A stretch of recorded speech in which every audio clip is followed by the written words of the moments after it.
and hello to anyone out there who might be listening. Today, I'm going to be talking about the latest BP weapon, a little about niches, and a little about niche equipment. So to get one thing out of the way, the Shpitalniy 1943.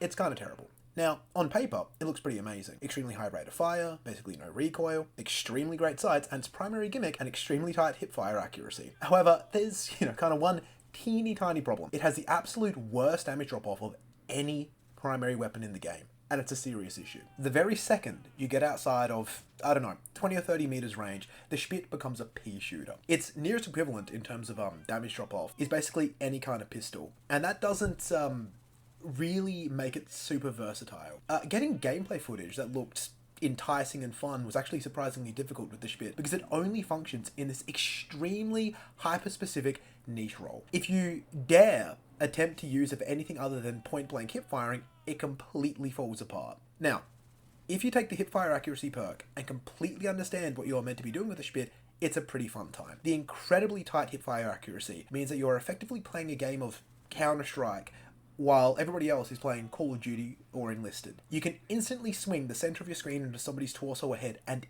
instantly obliterate them at close range, which is, really, really satisfying. It's sort of like an M1 carbine that isn't absolutely fucking unbearable. The hipfire range, to its credit, is surprisingly long, allowing you to just hose people down at distances where other guns spray all over the place. But that doesn't really make up for the damage drop-off. With the Spit, you are really trading anything resembling versatility and any kind of range to fill an extremely specific niche, which brings me on to my next point, and that is niche equipment in Enlisted.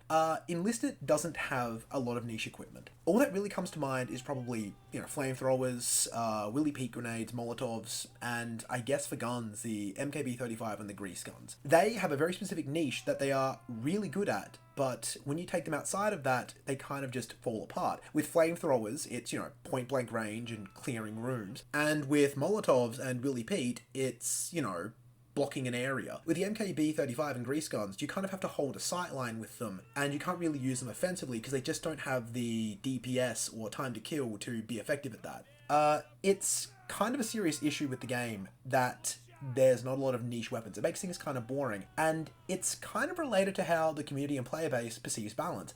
Basically, if a gun isn't overpowered or good at everything, people immediately discard it and disregard it, or view it as useless. Like, look at the Scotty Naval Rifle. It's not even really niche, it's just insanely strong at most things, but not at everything. So vast swathes of the community completely ignore it, or decry it as being, functionally useless, which is kind of disappointing. A lot of this comes down to the fact that, ultimately, too many guns in Enlisted are way too easy to use. They are too accurate and don't have enough recoil. So since most guns are okay at everything, it becomes a competition of which gun is the most okay at everything or the best at everything. Which also leads us to the auto rifle problem, where at top tier, if you're not using auto rifles, you are effectively just playing the game wrong. You are gimping yourself. I've said this before, but the best solution to this would be to nerf recoil reduction perks. They just flatten out the skill floor and the skill ceiling, and force the balance into just a completely homogeneous mess. Because if you take them, they basically force the recoil on any gun, whether it's vertical or horizontal, down to zero. People, probably including myself for a while, would cry their eyes out if, their precious recoil reduction perks were nerfed, and they were forced to actually get decent at the game and controlling recoil. But if you halved the effectiveness of the perks, then gunplay and shooting in Enlisted might actually, become a little challenging. It might take a little bit of skill.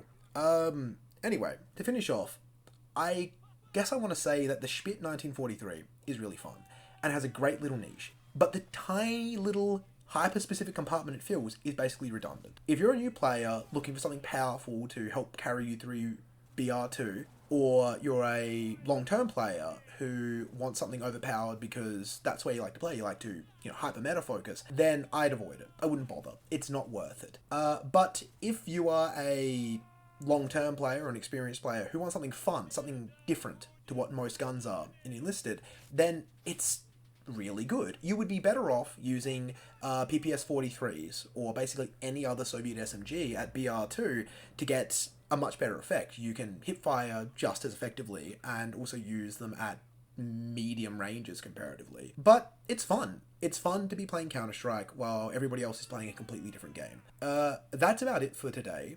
I'll let the gameplay play us out. and recoil reduction delenda est.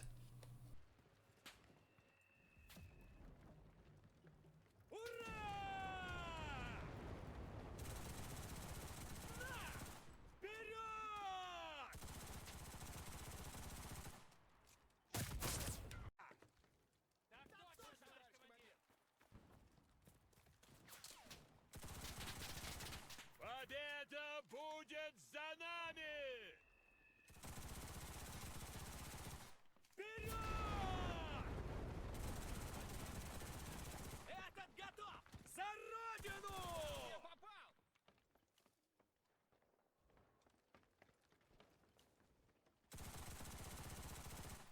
Ура!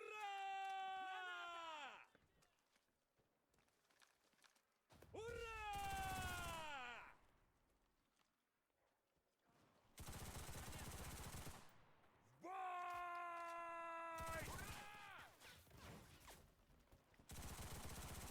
Никакой пощады! Нате, гад! За родину! Снял одного! Получай!